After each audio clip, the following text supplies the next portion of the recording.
Hello, and welcome to this week's episode of the Pickleball Crew.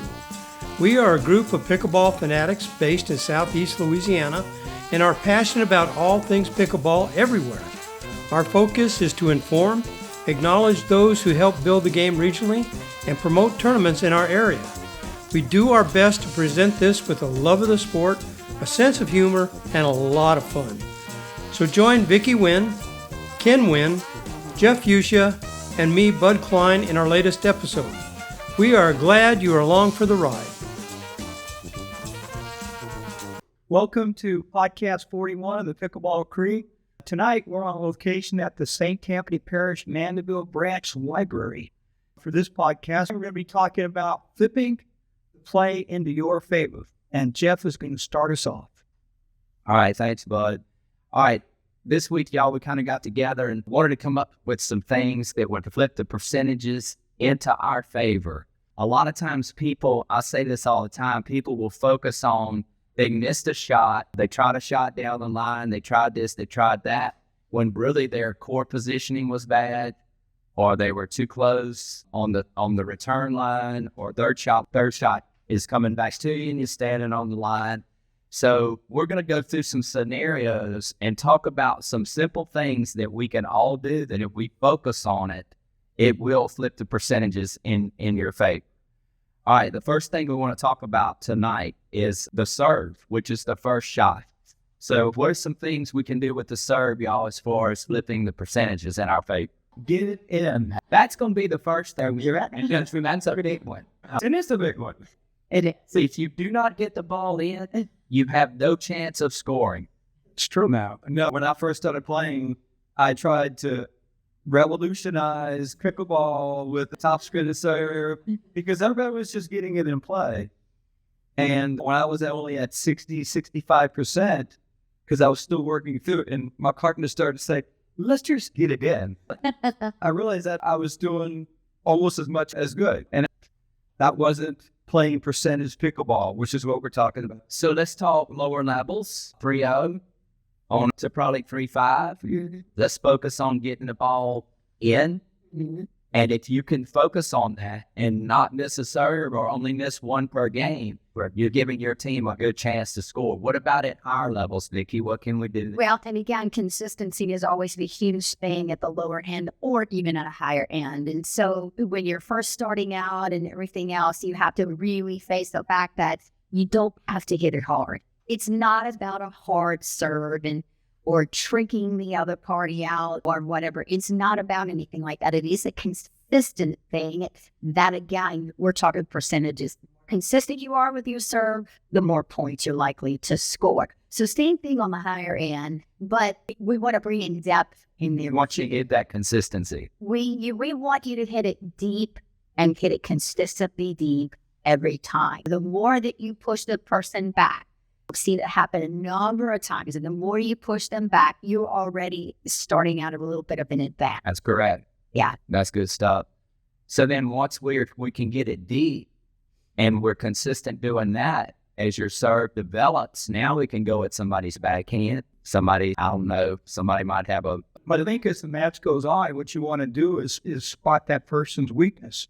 If they've got a weak backhand, that's where you want to serve and go at. If they've got a weak forehand or they can't hit the forehand mark, go at the forehand.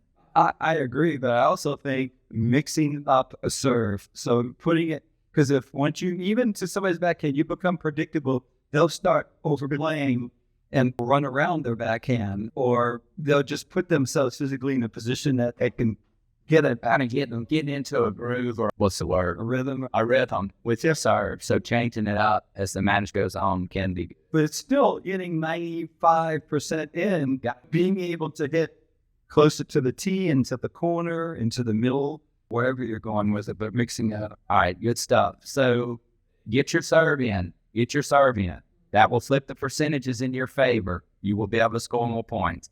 All right, the second thing that we'll talk about, and we're kind of going in chronological order of the shots that occur, next is return of serve. What are some things that we can do with return of serve to flip percentages in our favor? Again, get it in. Don't hit it in the net. Get it in. Serves and returns get them in. We talk about getting it deep and all that stuff, but again, at lower levels, don't miss your serves, don't miss your returns. It can make the other team play. And even taking a little step back, part of that is being in a ready position, be an athletic stance, so that if wherever the serve goes, you can get it back, right? A lot of people, they end up reaching for a ball because they're just not in an athletic stance. They're taking it one more step. I'm taking that one more step. So that's part of just getting it back over at the 3-3-5 level, 2-5, being in that ready position. Okay. All right. That's good stuff. The next thing that I'm going to talk about on return of serve, I am seeing this more and more and more. I'm seeing people standing either on the baseline or inside the court. Yep. Okay. And that's a big problem on the return because it either puts you in neutral or backs you up, and then you're late getting to the line. Right. So again, this seems like so simple, but yet, and I'm going to get to this in Burr Under My Saddle a little bit later, it's something to focus on. And again, we get all caught up in my shot's going haywire, this and that, instead of the fundamentals of the game. And the fundamentals of the game are get back, where you can move into that return because we want you to get to that line. The more times that you and your partner can get to the line when you're returning the serve, now you've become a tough side out team versus that team that you struggle to get there. They're hitting their thirds at your feet because you can't get all the way in. So focus on getting yourself to that line. It will flip the percentages in your favor. And I think the big thing too with moving backwards is, and we've said this many times, but keep in mind and remember that if you're moving backwards, that's where your momentum is going as well. So if you're moving forward, your momentum is helping to take you forward to get you even further in towards end. Okay, so that's good, Vicki, because now we're going to move on to the third shot. So we also see a lot of people serve fall into the court, either on the baseline or falling into the court 2 steps. Now here comes that return that's putting us in neutral or backing us up. Now coming from your third shot, you want to be moving with your momentum forward because you're trying to get to the net to try to establish you and your partner at the net. Even with the third shot drive, you want to be kind of moving into it a little bit. Good balance in behind it, where if they bump it back, you can go 5th shot drop. But see this all the time. Once again, people serve and fall into the court, and the ball's coming in their feet. Yes. And I play with some people that are good at scooping it up down there, but a lot of times it's putting the ball in a precarious situation, or they're in that neutral situation. So we're talking percentages. So as a server, by staying back, one, if the ball comes to you, you're ready to hit it and move in. If the ball's a little short, your momentum is moving in. If the ball is real short and they get a point off of you, those things happen. Or they defend that rally. That happens, but you're playing the percentages, right? We're back to playing the percentages. Definitely. And Ken, the thing is, if you stay back, I challenge somebody to do this 20 times and see how it works out. If I step in and you get it at my feet 20 times, my shot quality is going to go down. Versus if I get back, now all of a sudden you got a full view of the court, you're moving into that ball, everything's smooth, your shot quality goes up. So it's like double dip on flipping percentages in your favor if you get back. Now, one more thing I want to talk about on this, playing outdoors, which all of us play outdoors most of the time. You gotta take a couple factors into consideration. One is who is serving and returning to me. You may have a strong server, weak server. You may have a strong returner, weak returner. They may both be strong at both things. We got to factor that in every single time somebody's serving or hitting their return to us. And then there's one other thing to add to it: the wind. The wind. People. The wind. People. You got to know what the wind's doing. Most of the time at Pelican Park, we either have a southerly wind or a northerly wind. So those courts are facing north and south. Figure out what that wind is. When the wind's in your face and it's coming down at you, I'm not only going to take one step back, I'm going to take 2 steps back. And then once I get on the other side where they're driving into that wind, trying to return into that wind, then you can get away with being a little closer. Right. That's a good point. Yeah. So if you will pay attention to all of the stuff that we just talked about and try to focus on it, and gosh knows, and everybody knows, we're all working on this too. Right. But we try to remind each other. And I always say 11, 9, 12, 10, no. If me and Bud are playing against the 2 of you, and me and them remind each other twice, hey, wind's in our face, get back, and we win an extra point or 2, it could mean the difference in the match and flip the percentages in our face. Now we're going to talk about a few scenarios to set where we're going to play devil's advocate. We're going to set the defense, and we're going to talk about some offensive things to try to flip percentages in your favor. And again, we're talking about the beginnings of a rally. So we have this team up here in the top is the serving team. Here is the returning team.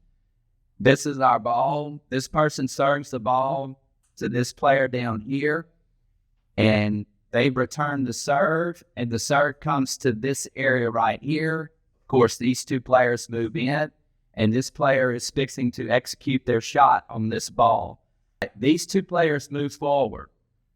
All right, so We're going to move forward. should move forward. Brilliant. We're talking about get to the right spot. But once you get there, now what are we covering?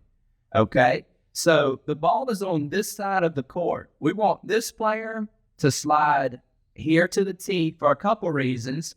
The first reason is he's protecting this person as they're coming up. Okay, the second reason is the ball is now shifted to this part of the court.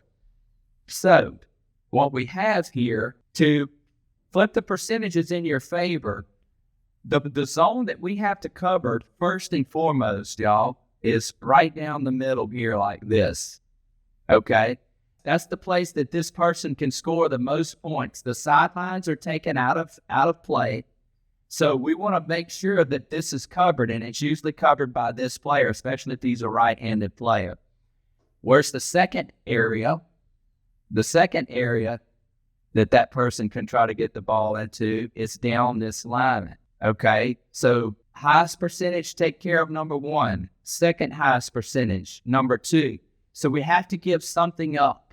Okay, so what we're giving up is this lane across over on this side. Okay, right down through here, because in behind the net right here, there's no way that player is going to hit a winning shot with any amount of regularity in here because the net's protecting it. So this is actually kind of what you're giving up. Okay, covering number 1, covering number 2.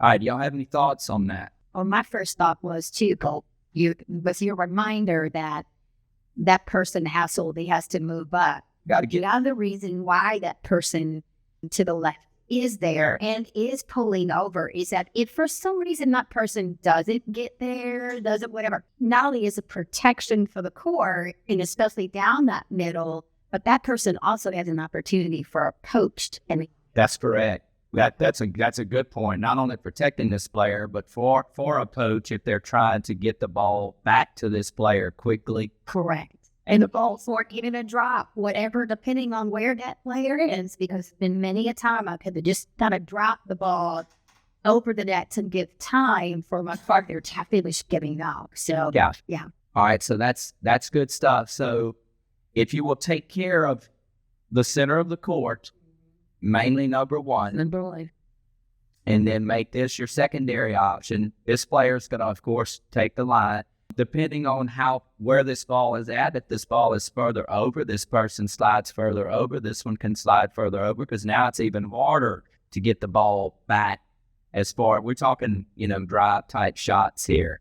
All right, does anybody not have anything else on that?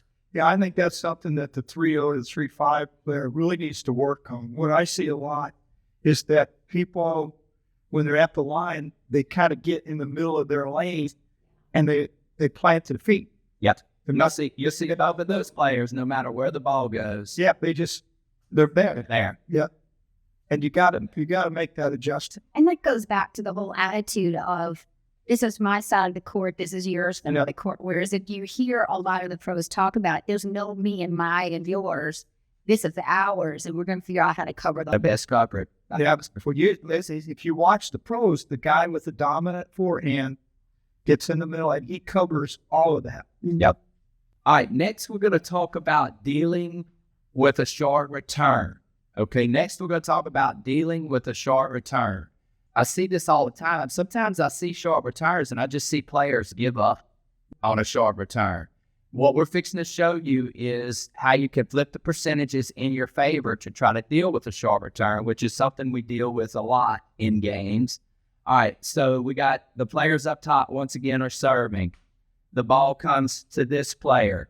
This player, for whatever reason, doesn't get a good return, and the ball goes short right in here. So this player is coming up to attack the ball, more than likely going to drive it. How do we set our defense to cover the highest percentage areas?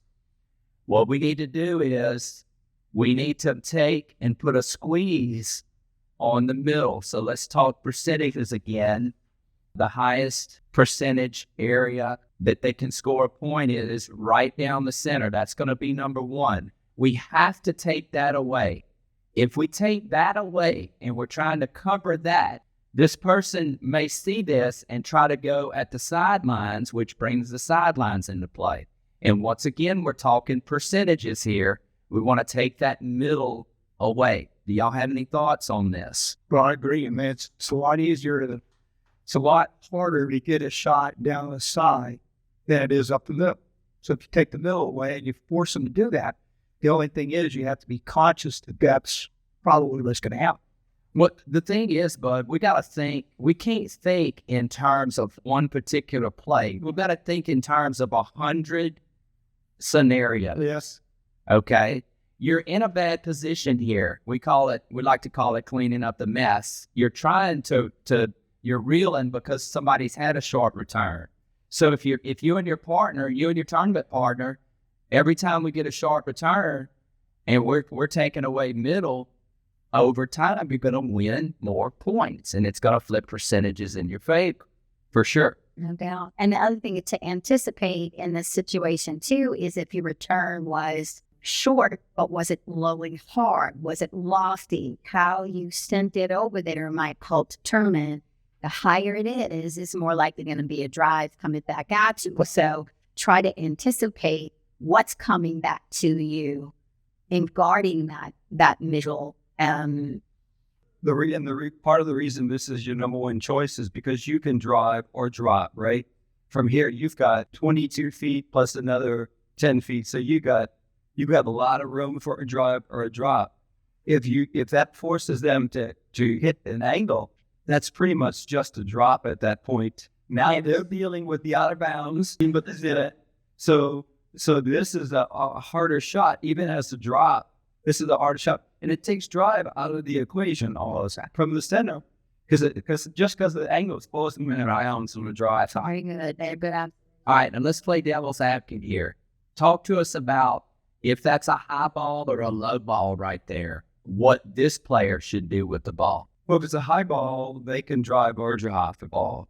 If it's a low ball, it's hard to drive a low ball and get it in when it's that far into the court. So with a low ball, you're now relegated to almost a drop, whether you go down the middle or either of the two corners. That's my opinion. Yeah, well, that's my opinion too. If this is a high ball here and I'm playing with you and you don't drive it, the bounce is high, I'm looking at you like, Ken, what are you doing? If it's a high bounce, we got to drive that ball. Right. If it's lower, we see people trying to drive that ball, including us sometimes.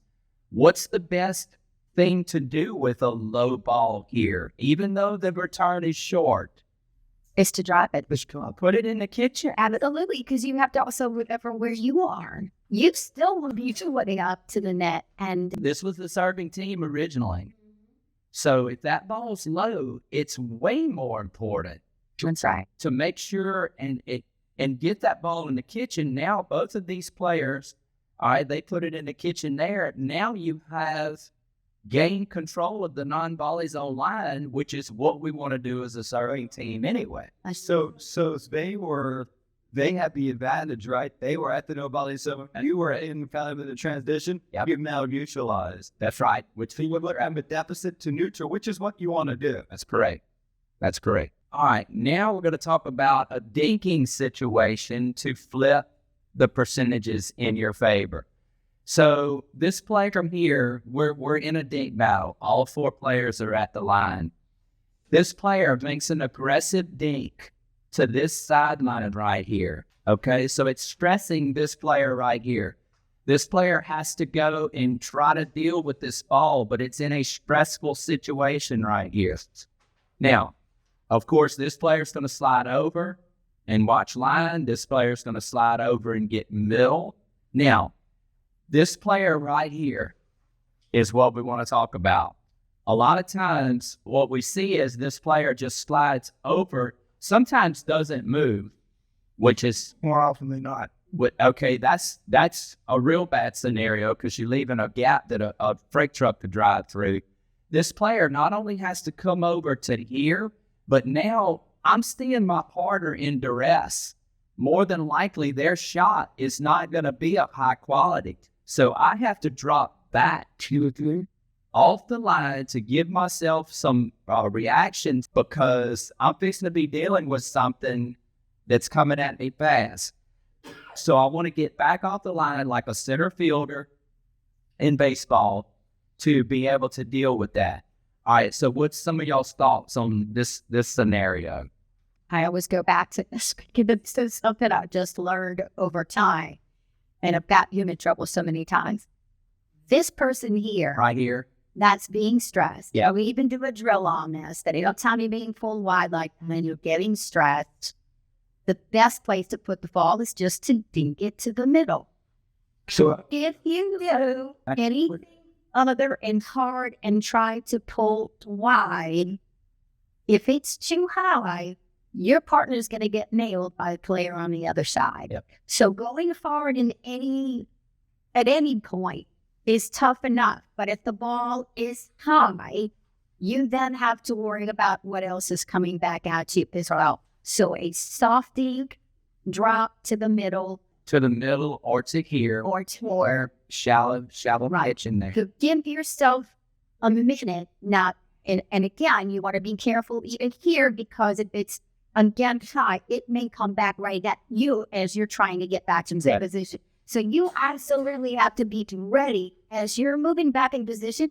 You got to have that paddle in a ready position because it may come back to you and come back quickly. So that's another thing is that you're trying to buy yourself enough time to get back into position. Yes. So 2 things here, y'all. The first thing that I hear players tell me when I see them get there and hit it fast, and I'll mention to go slow with it, they say, well, I didn't have time. You had time to hit it fast. yeah, If you can get there and hit it fast, you can surely hit it slow. The second thing I want to mention here, if let's say this is you, Vic, and this is me back in good position here. You make that shot back in here slow, and it's a defensive shot that gets us back in the point, and then 10 hits down the road, we win the point. What was the most important shot in that point? On that drop right there. This one right here. Right. This one right here. well, because you're stressed, your position, the key in kind of in summation is to hit an unattackable ball that still triangulates both you and your partner, right? Yeah, where you're in a fairly good position. A lot of times we're stressed and we think we have to make a play with the ball. The shot. We hit a hard ball and then they put it away Right. down the middle. So hitting that unattackable ball, which usually a dink right back in front of these 2 players. Another option could be, if you can, is hitting a lob. Yep. Whether it's there in the center, Here. If you're now pulling them off the line to give you both chance. Even if that lob goes right there and this player can still get back and attack it, now I'm still in fairly good shape. And actually, if Vicki lobs it, I don't know why I'm calling that person baby, but if she lobs it, me and her can kind of get back in position to try to deal with it. That's right.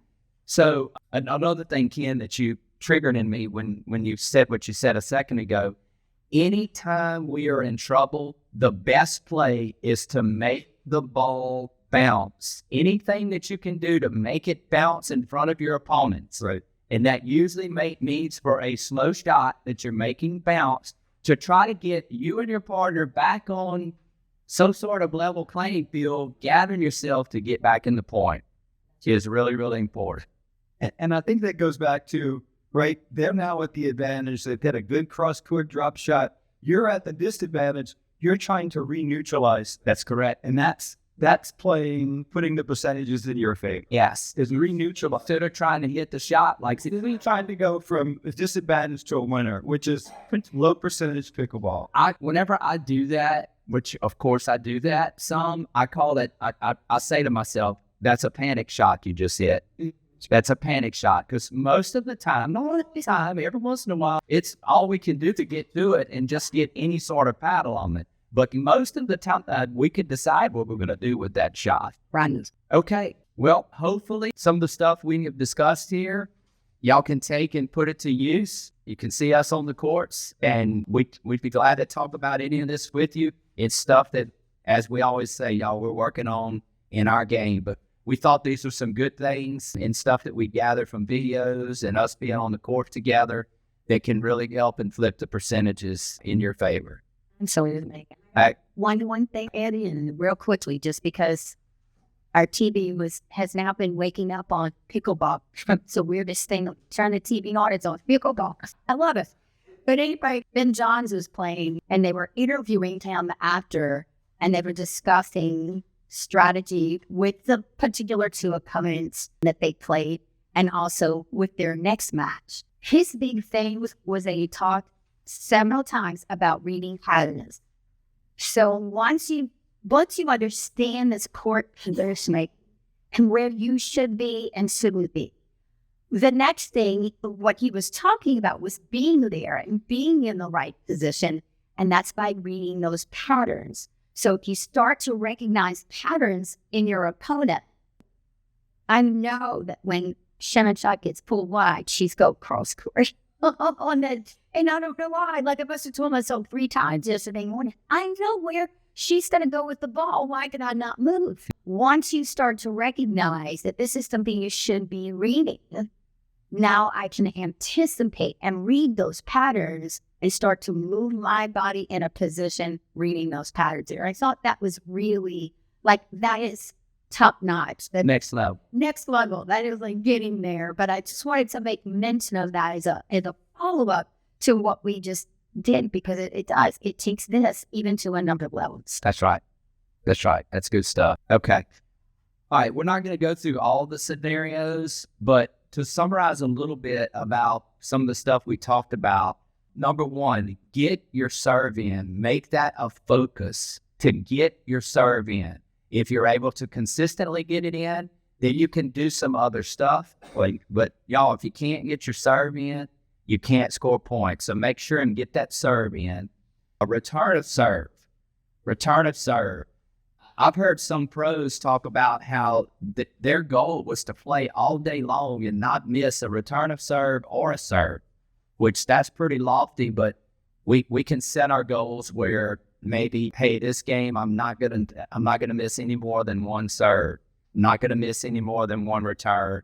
And then on same thing on third shots, be in good position. Don't be into the court. Be in good position behind the ball. It's going to up your percentage of the quality of your shot. So if you can kind of focus on those things, it will flip the percentage in your favor. You got something to add there, big guy? A lot of times somebody makes aggressive shot and it's a great shot. They're like, wow, great shot. And they do that same shot and miss it. And you're thinking, why didn't you get that shot? And so it's not always hitting a great shot. Actually, more importantly, and this is kind of the theme of what we're talking about, is hitting a high percentage shot. That's going to put you in the best position for their return. Or you're actually putting them in a position that they're going to make that unforced error, right? Most pickleball points end on an unforced error. So you get the high percentage shot, force your opponent to make the unforced error. Good stuff. Good stuff. All right, Krewe and Jeff, that was a great discussion. Really good stuff. Hope people got a lot out of it. And now, as always, it's time for Jeff and his Burr Under My Saddle. You're Burr under my saddle. You're a thorn sticking in my side. All right, and we've been doing this now. This is week 41, and I focused on everybody except myself. But this week's Burr Under My Saddle is one that I have created on my own. We talked about it a lot today in the podcast, and it is, I will know to get back on my return and to get back on my third. And then for some reason, all of a sudden in a match, I'll get a ball caught in my feet. I don't want to do that. I'm causing a burr in my own side. I want to remember every time to get back. As we always say in a close match, one play can mean the difference between winning and losing. Take into account the wind, either in your face, take into account your opponents, how good of servers are they, how strong of servers are they, and how good of returners are they. And think about this stuff throughout the match. Sometimes I don't know if I'm ADD or what, but sometimes I'll just drift a little bit, and I don't want to do that. So this week's Burr Under My Saddle is focused squarely on me. We're just like y'all. We make mistakes all the time. All right, that's what I got, bud. All right, Jeff, thanks for that Burr Under My Saddle. Hey, bud, I've got a shout out. I just want to give a shout out today for all those players from our area that are heading to paddles at the Plex in Opelika, Alabama. I just wanted to wish you guys well and let us know how you're doing. That is one of our favorite places to go. I know all of us, unfortunately, we won't be there, but we just wanted to wish you guys well and hope you do well and represent our area. All right, Vicki, thanks for that shout out. And now it's time for Ken and his tournament previews. Hot off the press, it's time for Ken's update on local tournaments. Okay, thanks, Bud. Let's start with March 22nd through 24th, the Pickle in the Dell at Cross Gates Club in Slidell. Go to pickleballbrackets.com to register. This tournament is one of the oldest in the local area here, and it's definitely one not to miss. So that's Pickle in the Dell, March 22nd through 24th. The same weekend, Battle at the Beach, Gulf Shores Sportsplex, Gulf Shores, Alabama. Again, go to pickleballbrackets.com. It's $70 per person, and this is a brand new, relatively new outdoor facility, permanent courts. We're looking forward to playing out there one day soon. The following weekend, March 29th, 30th, is the Alabama Open in Clay, Alabama. Again, go to pickleballbrackets.com to register. The first weekend in April 6th, it's a one-day tournament, Miss Mississippi. It's a mixed doubles only tournament at Halls Ferry Park in Vicksburg, Alabama. Again, go to pickleballbrackets.com.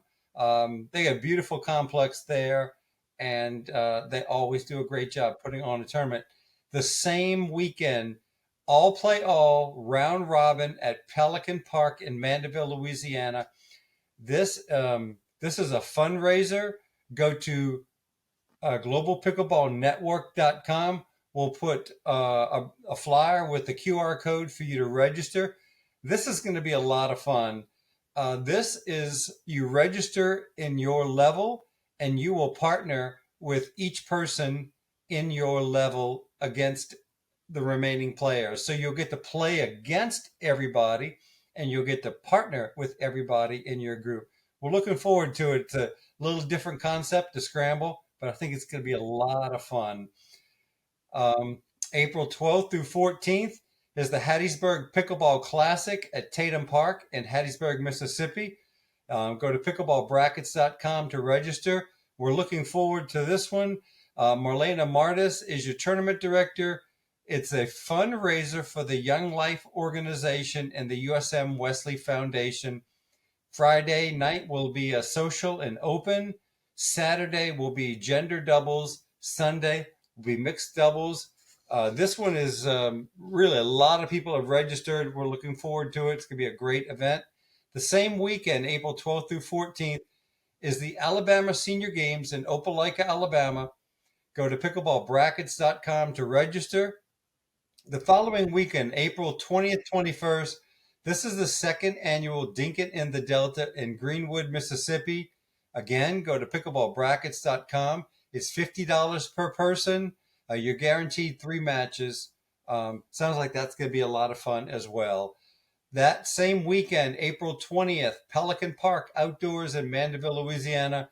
Go to gulfcoastpb.com/tournaments. This is mixed doubles and gender doubles, and it'll be at the Pelican Park Outdoor Courts. The following weekend, April 27th, 28th, is the Southern Pickleball Open in Vicksburg, Mississippi. Go to pickleballbrackets.com again to register.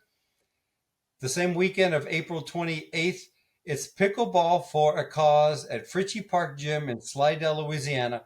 We're going to put the brochure, the flyer on the screen. There's a phone number to call or QR code to scan to register for that one. The first weekend in May, May 3rd through 5th, is the second Club Spring Challenge at the Club at the Township in Ridgeland, Mississippi. Go to pickleballbrackets.com to register. That should also be a fun event. May 11th, this is the Heart and Soul Pickleball Tournament. It's a fundraiser for No Heart Left Behind here in Mandeville, Louisiana. It'll be at the outdoor courts. Registration has opened. You can either go to globalpickleballnetwork.com to register, or we're going to put a flyer on the screen. We're going to be using the Selkirk Pro S1 ball for this tournament. We're excited about that. And this is going to be a great event. It's a great organization. It's going to be a lot of fun at the Pelican Park Outdoor Courts. Again, Heart and Soul Pickleball Tournament, May 11th. The following weekend, May 18th, 19th, is the State Games of Mississippi at Halls Ferry Park in Vicksburg, Mississippi. Go to pickleballbrackets.com. Jumping to August 8th through 11th, is the NOLA Fest Pickleball Tournament at the Moriel Convention Center in downtown New Orleans. We were there last year. This was a great event.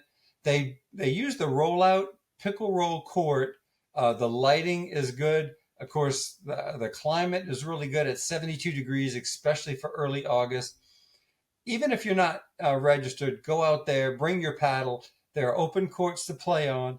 And Saturday morning, you'll have Drew Brees versus John McEnroe, each paired with a professional. And so on center court. So that's going to be a lot of fun. Moving to October 4th through 6th, this is the Louisiana Senior Games. Keep in mind, this is a qualifying year, so you have singles, doubles, gender doubles, and mixed doubles. This year they'll be at the Legacy in Baton Rouge. It's a qualifying year for National Senior Games, which will be held in the summer of 2025 in Des Moines, Iowa. Also, the last week of October, the 25th through 27th, is the Hollow Wheel Pickleball Tournament in Baton Rouge, Louisiana. Registration will open early April. Friday is women's doubles, Saturday mixed doubles, Sunday men's doubles. That's it for tournament preview. Back to you, Bud. All right, Ken, thanks for those previews. And now it's time to say goodnight from the new Pickleball Crew Situation.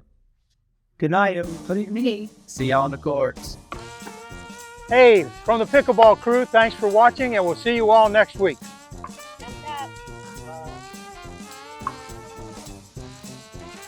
Well, that's it for this episode. We hope you enjoyed it. Be sure to leave any comments, and please like and subscribe to our channel. Thanks again, and see you next week.